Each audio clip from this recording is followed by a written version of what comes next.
Imagine that you were taken from your home when you were little and you were handed over to a whole other family, and one that did not share your culture or heritage, one that moved you 4,300 kilometers away to an entirely different place, a separate culture. You lose your language, your entire family, including cousins, aunts, and uncles. The people who took you are not held accountable. The people who adopted you out held accountable. You're left to track down where you came from. No apologies, no recognition of all you've been through. You end up apart from your community and family for more than 50 years. And then the people responsible are sued, and they offer a settlement in a class action suit. What do you suppose fair compensation for all that would be? For Brenda Marcoux, a 60 Scoop survivor, the 60 Scoop class action settlement amounted to $25,000, which she calculated out to $1.20 a day compensation for all she lost. Her mother was murdered by her father back in BC. When she was born into an Inner Salish family, she was adopted out to a non-Indigenous military family in Kamloops.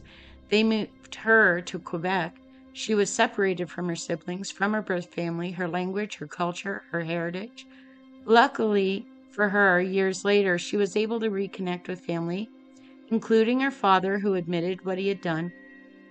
She was able to meet uncles and aunts and all of her siblings. She considered that she was extremely lucky to be accepted back into her community, luckier than others who were sent as far away as Denmark, and others who ended up abused or neglected, who ended up on the streets or in jails.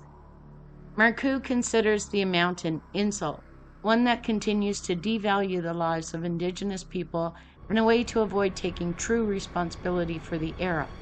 She wants a real apology from the federal government, like most of the provinces have done. But more than that, she wants accountability. Marcoux has become an outspoken critic of government policies that negatively impact Indigenous peoples. She's lived in Montreal most of her life, far from her home nation. She has her status card, which in many places entitles her to a discount of the sales tax on goods that she purchases off reservation, but not in Quebec. In Quebec, there has only been an agreement between the government of Quebec and the Mohawk First Nation, and only for certain cities and towns in Quebec, including Montreal. If she uses her status card in Montreal, sometimes it's accepted, other times it's not. There's no consistency. And the government says she's not even entitled to the reduction in QST in any event because she's not a member of the Kahnawake First Nation. Yet she's resident in the territory and has been for most of her life. Part of the QST is a provincial sales tax, but part of it is federal, the GST.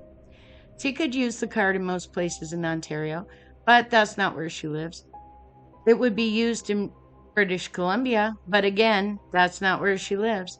She would likely be denied in Alberta because she's not part of a First Nation whose territory Alberta occupies.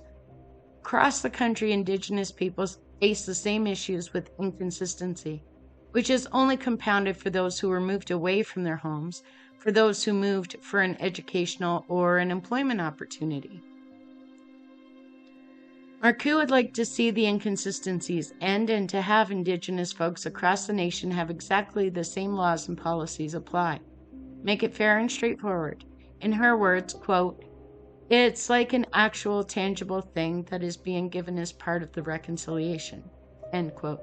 The reconciliation that the federal government, while handing over $25,000 amounts to Scoop survivors, claims they are working very hard on. If you're enjoying these videos and want more, don't forget to subscribe and turn on your notifications so that you don't miss any videos. Thank you for watching. We really appreciate it.